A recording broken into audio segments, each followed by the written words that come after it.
Independence. I did it at the after party in the Bongo Club after the March for Independence. Is anyone there? Sorry guys, same again.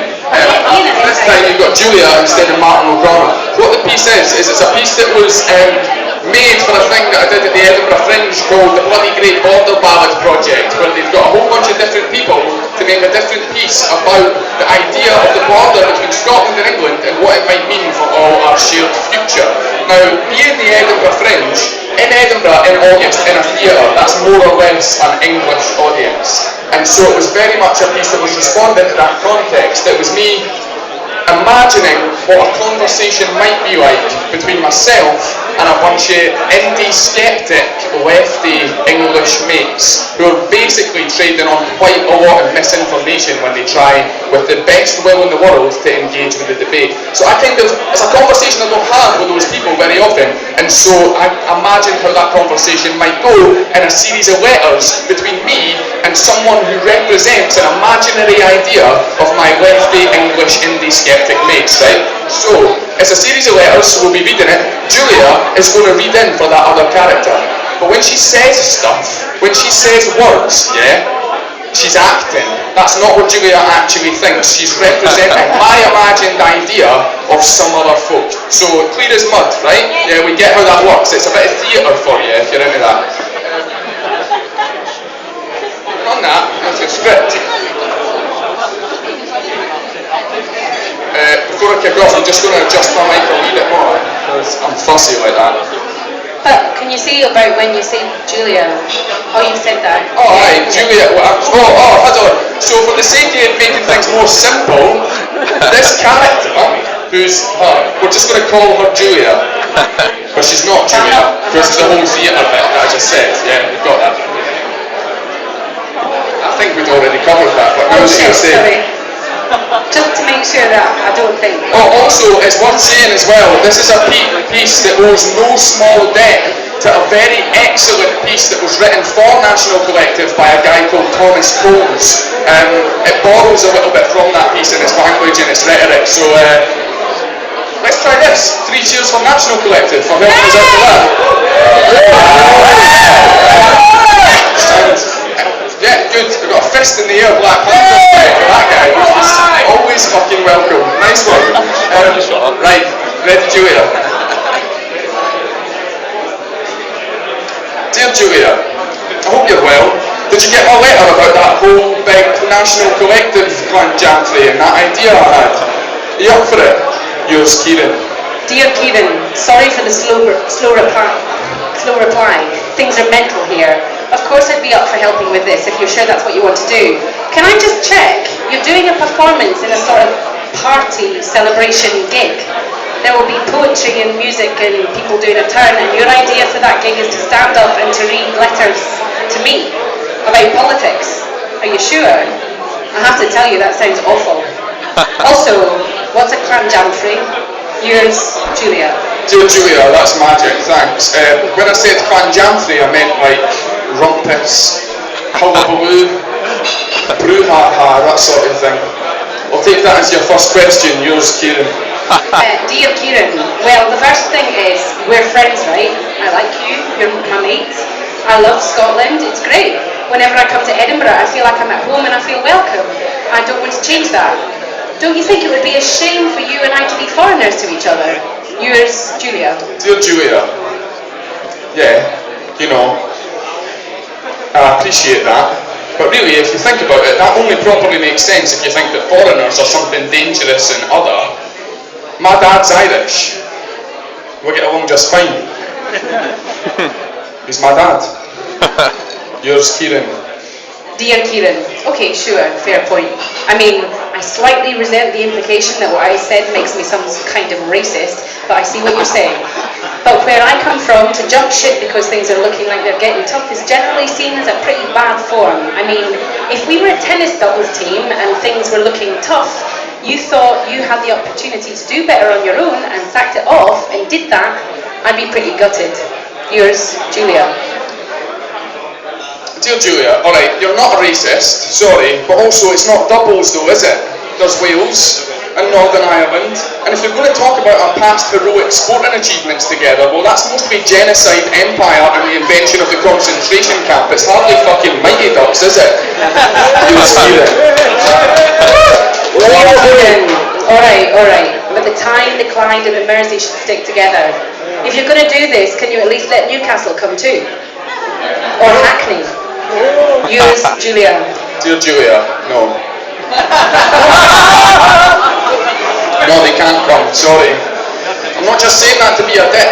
They can't because there's no mandate for it, but maybe, eventually, we'll have nothing other than a series of interconnected autonomous anarchist communes. The Anarcho-Socialist Confederation of Scotland, Ireland, Wales and England, twinned with the People's Feminist Republics of Catalonia and Quebec. Fucking brilliant! Dear Kieran, come on, there are Tories in Scotland too. And Britishness isn't just about empire. It's not that like the Union Jack is some rag soaked in blood and dirt and piss. What about the welfare state, the Jarrow March? We have a shared radical history, and really, if I'm honest, you're chucking that on the scrap heap. Yours, Julia. Dear Julia, yes, there are Tories in Scotland. And Donald Trump. If this thing happens, the work is not done, and on both sides it will be really hard. But let's be clear about something. In Scotland, the Tories are not a major party. They exist, but they're not the mainstream. Things up here aren't just the same, and if that was true, you'd be much less anxious about us leaving. Yours, Kieran. Dear Kieran, okay, but you have to admit you'd kind of be dumping us in it in that case. See you later, rest of the UK. Enjoy your lifetime of increasing austerity, decades of endless Tory rule, and the rise of fascism. If you go, we're fucked. And maybe you've got to do what you've got to do, and fair play to you, but you'll have that on your conscience at the very least. Yours, Julia. Dear Julia, okay. This is the big one. And it's tough. The idea that I'm somehow selling out you and your family kills me. I'd hate for that to be the case, and I'm afraid that is what you think I'm doing, and that will come between us, and you'll resent me for that, and then we'll drift apart, and to be honest, that all just feels really horrible. Yours, Kieran. Dear Kieran. Okay. Thanks for that, mate. But there's a but coming, isn't there? Yours, Julia. Dear Julia. Yes. But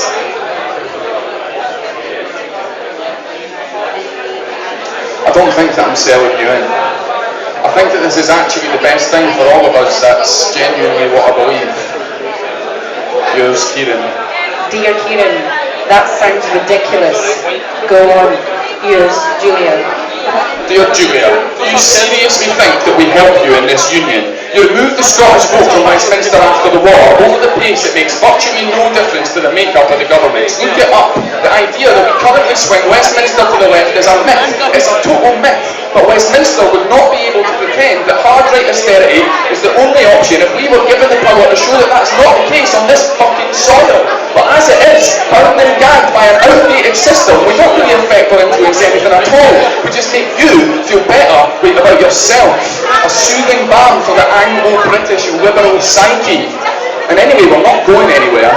In 2010, 1,000 Scottish citizens travelled to London to march against tuition fees that they were never in any danger of having to pay. Keep fighting and we'll keep backing you up. We will, and we will be a much better ally to you if you allow us, if we allow ourselves to simply grow up. Yours, Kieran. Dear Kieran, bollocks. That is such self-serving crap. I'm sorry, but it really is. You can't have your cake and eat it, you know. If you really feel that this is the right thing for you, then fine, but don't act all sanctimonious like you're doing me a favour when you're self-evidently fucking not. Truthfully, I'm amazed that you're putting so much faith in someone like Alex Salmond to deliver this dream for you. I understand your ideals, but I don't agree they're somehow achievable through nailing your colours to a nationalist mast. I hate nationalism, so should you, and this is no different. Yours, Julia. Dear Julia, okay, first of all, I'm not a fucking nationalist, alright? It's not just about Alex Salmond anymore note that your desire to maintain the Union is driven by some kind of hysterical adoration of David Cameron. Fuck nationalism. Fuck nationality too if it helps. I hate borders too, you know. I'm just also not sentimental about the idea of a nation state and happen to think that small localised democracy might just be better than the tyranny of big unaccountable governments. Most people I know who support independence have nothing to do with the SNP.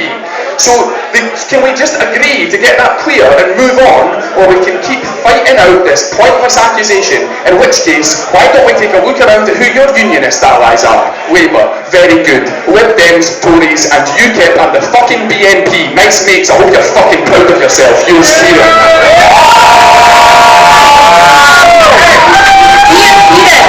Fuck you, you're being a dick. That was totally uncalled for and you're definitely being a dick. Yours, Julia. No. Dear Julia. Sorry.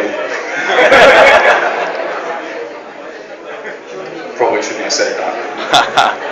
Of course, I don't think that those bastards are somehow your mates, and to be honest, I only really wrote that bit in because I felt this was getting a bit dry and political, and maybe this bit needed a bit of dramatic punch.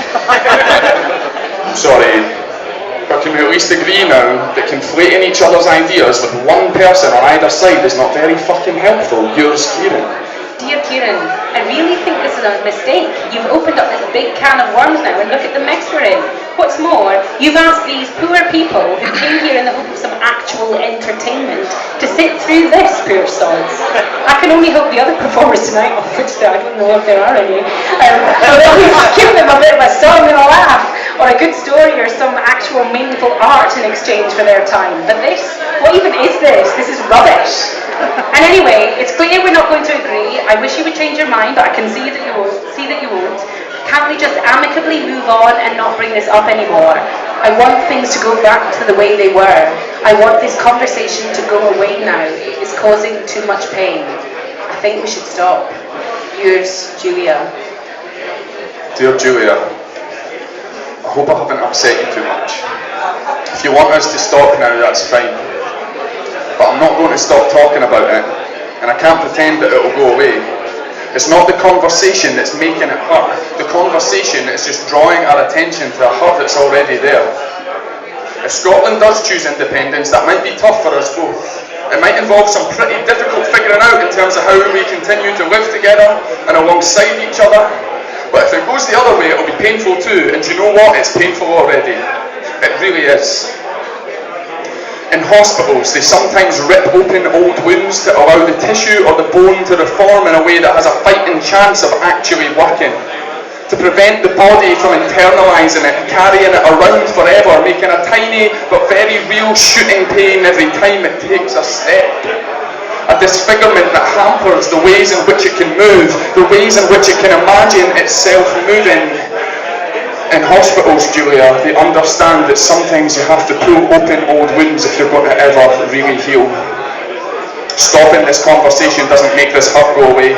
It just makes it a bit easier for you to pretend it's not there. So sometimes we both might need to bleed a little. So with that in mind, let me say this, and I'm letting you know that it might just hurt a bit. Things can never go back to how they were. Change is happening anyway, and it's up to us to be brave about how we respond to it, because this will happen, or something like it at least. Even if it doesn't happen next year, it'll happen sometime. If we vote no, Scotland's sense of itself isn't going to happily fit back into an idea of Britishness again, any more than a nation will magically invent itself completely and without injury if the answer returned is yes. Neither of us can cling to the past anymore, Julia. I don't think you're afraid of losing Britain. I think you're afraid of having to define what Englishness might be without it. Don't be. Fight for it, it's worth it. Nothing stays the same in that old institution of empire, capital, monarchy and war that is the United Kingdom. It's never really going to be the thing that's going to save you or I or us from the worst excesses of the dying days of capitalism. Casting it off is the clearest route I think we have for imagining something better, and if we can't be brave enough to at least try, then I don't know what, because we're going to have to imagine things harder than that if we're going to survive. I don't want this thing to happen because I don't care about you, or because I'm deserting you or because I'm selling you short. I want this thing to happen precisely because I love you. The world is shifting anyway, it is. This shit is here and we are digging it up and asking questions about it and trying to figure it out, and you can wish that we wouldn't if it makes you feel safe, or you can roll up your sleeves, grab a fucking spade and muck in. Yours, Kieran.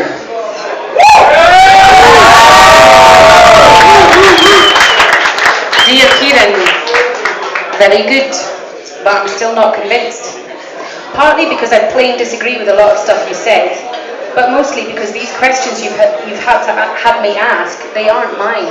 They're not actually the questions that I would ask, or rather the questions your English friends that I'm supposed to represent would ask. If you think your argument comes off at all well in this, it's only because it's a series of responses constructed entirely by you. You've imagined me all wrong, Kieran. You've imagined me too mean, too scared, too forgiving at times maybe, too kind, too hurt, too arrogant, too defensive, too male. Whatever it is, it's wrong because it's not me, it's you. My own questions haven't been asked yet. Yours, Julia. Dear Julia, you're right. You must have a million other things you want to say, or maybe not, I don't know. I'm sorry. But I think about you every day. And these are some of the things I imagine you might say, some of the things I worry about.